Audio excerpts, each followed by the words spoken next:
Thank you to the organisers of this conference for the opportunity to speak with you about the relationship between gender justice and sustainable development. The argument that I plan to make ultimately is that a gender-just model of sustainable development will require nothing short of the radical redistribution of power and the transformation of the structures and assumptions on which our economies and societies are currently built. I should make it clear that my perspective is informed by my current work as a climate change lawyer, as well, importantly, as my previous work on behalf of women's movements in Asia and the Pacific, specifically on behalf of the Asia-Pacific Forum on Women, Law and Development. I'd like to begin by reiterating the definition of sustainable development, just to give my remarks some parameters. As it's used in mainstream development discourse, sustainable development is development that not only increases our material standard of living, but that does so in a way that is compatible with our planetary boundaries and that doesn't compromise the ability of future generations to enjoy a similar standard of living. Happily, governments seem to have adopted quite a substantive definition as set out in the 2030 Agenda on Sustainable Development.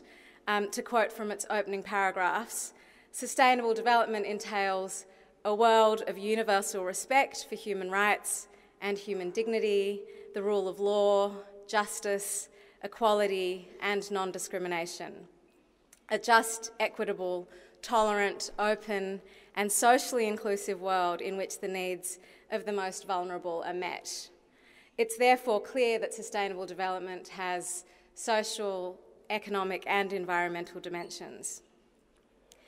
In 2017, across each of those dimensions, economic, social, and environmental, gender inequality and violations of women's human rights are a constant feature, whether we're talking about times of crisis or whether we're carrying on with business as usual.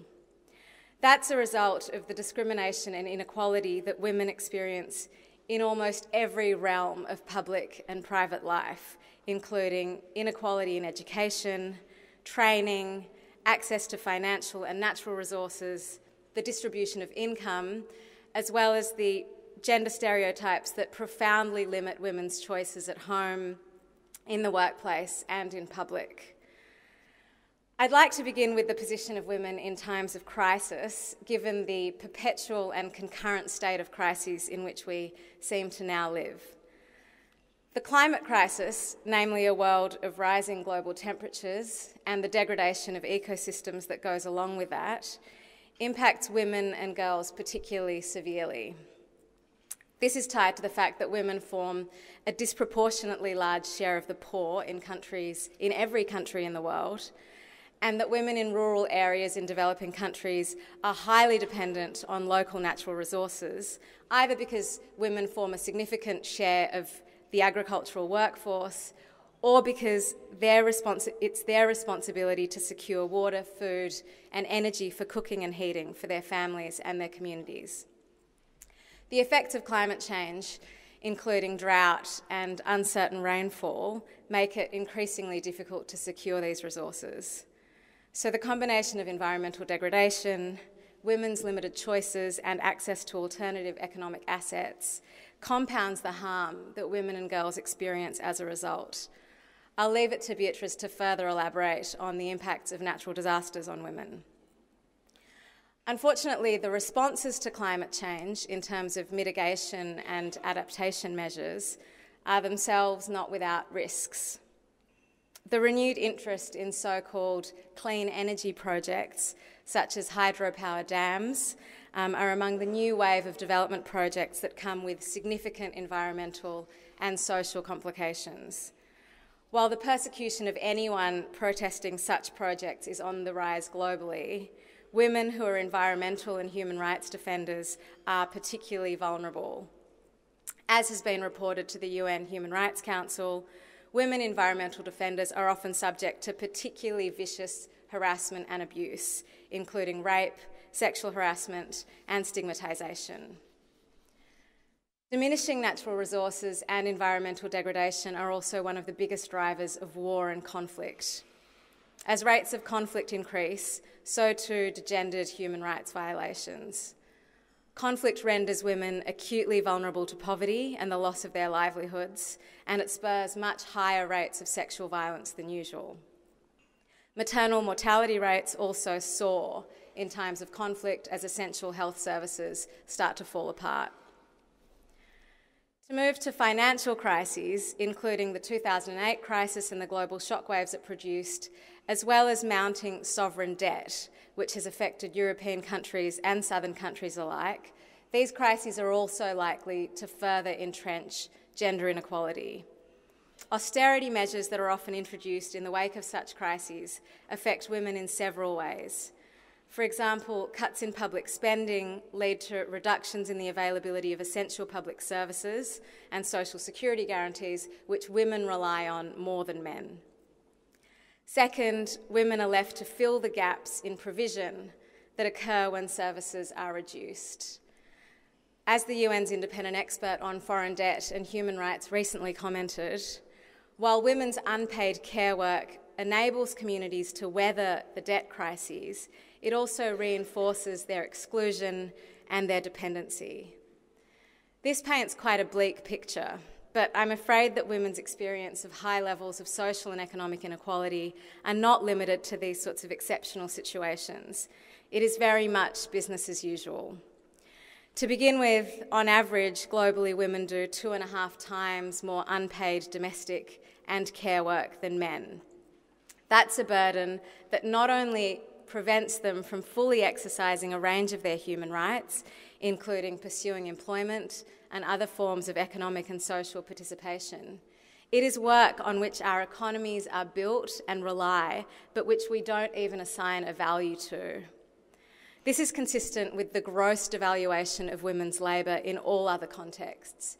In every country in the world, women earn less than men for work of equal value.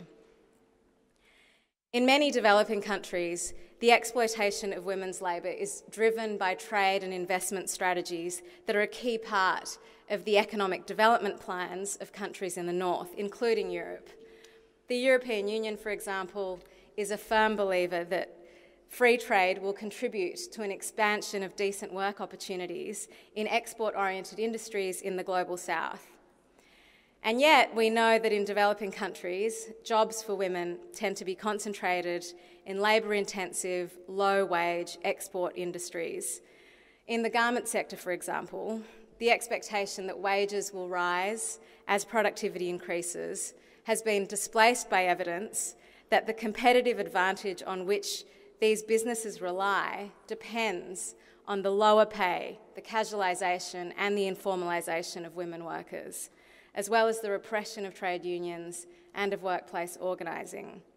That's despite the fact that trade unions play a critical role, especially for women, in promoting and protecting labour rights and conditions and in narrowing the gender pay gap. Women-owned small and medium-sized enterprises are also one of the most important employers of women in developing countries. But those businesses face particular constraints in competing with cheap imported goods that are facilitated by liberalised trade policies. That's because of the structural barriers that women face in accessing loans, in accessing technical and business training, in gaining market information and business networks, as well as the strain caused by the double burden of unpaid work in the home. The Director General of the World Trade Organization, in fact, acknowledged explicitly last year that international trade favours multinational enterprises over small and medium-sized businesses. So what I hope is clear at this point is that the dominant economic model is not just failing women and girls, it in fact depends on our disadvantage. As I mentioned, companies participating in global value chains rely on the devaluation of women's work as a source of competitive advantage, and the rationalisation of social safety nets and essential public services inherent to neoliberalism is made possible by the availability of women's unpaid labour to fill the gaps in care. Moreover, the very way in which we define economic activity requires grossly undervaluing women's unpaid work, whether in the home or in family businesses. Work that is considered women's work isn't given any economic value, even though without it, our economies and indeed our societies couldn't function. The question then is, what does a model of sustainable development that addresses these gross inequalities actually look like? We know that governments have committed under the Sustainable Development Goals to a standalone goal on gender and to a number of other gender-related targets in other parts of the agenda. Some of this does represent progress, and it was indeed hard fought for by women's movements around the world. But the mainstream development discourse stops a long way short of what is required for a future in which women and girls don't suffer from systematic disadvantage and discrimination. The new focus on a depoliticised notion of women's economic empowerment, I think, is a classic example of this. Rather than looking to engage with the unavoidably political project of transforming women's subordination, development agencies and implementers have embraced the idea that women can transform their circumstances by receiving an entrepreneurial starter kit, by being given some chickens or a course in hairdressing. There is very little focus in this approach on the power in empowerment, even though gender equality must begin with the redistribution of power. At the very least, we have to restore our understanding of the term empowerment to mean strengthening women's capacity to exercise real control over their own lives and the terms on which they engage with social and economic structures. That might not actually look as radical as it first sounds. As a first step, it can simply mean giving women control of the decisions that shape their lives, allowing them to define the problems and to define their own solutions. This is described rather unglamorously as the right to participation in human rights discourse. It's something that governments have committed to implementing in numerous international agreements and conventions over the last few decades, long before the 2030 Agenda on Sustainable Development was adopted. But it is routinely ignored in public and private decisions relating to economic, environmental, social, and development policy. But when women are put in charge of those decisions, the results can be genuinely transformative. There's an increasing recognition of this, for example, in the renewable energy sector, where women are at the forefront of developing decentralised, clean energy access that meets their and their communities' needs. Because women are often responsible for the cooking, heating, and other energy and labour-intensive activities in the household, they are uniquely placed to understand equity issues around energy access and to design the solutions. So while involving individual women in decision-making processes is important, it's perhaps even more important to support and elevate the priorities of local women's movements. Because in my view, and I think this is a view that's common to many women's movements, it is social movements and social mobilisation that ultimately drive change. This was confirmed by a groundbreaking academic study that was done in 2012 that looked at government policy on violence against women in 70 different countries over 30 years. That study found that for countries to have progressive, effective policies addressing violence against women, the most important factor was not how many women there are in Parliament, nor how wealthy a country is.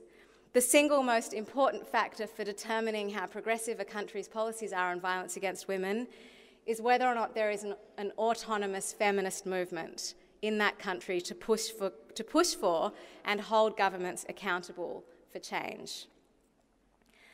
Of course, what I've described are simply the processes and not the substantive policies that will be necessary to shift the norms, the institutions and the practices that have entrenched gender inequality and that hold us back from collectively moving towards sustainable development.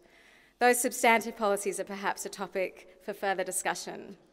But I hope it's clear that ensuring that women have an equal voice in every conversation, every policy discussion and every decision around how we shift to a more sustainable development model is a necessary and urgent first step. Thank you.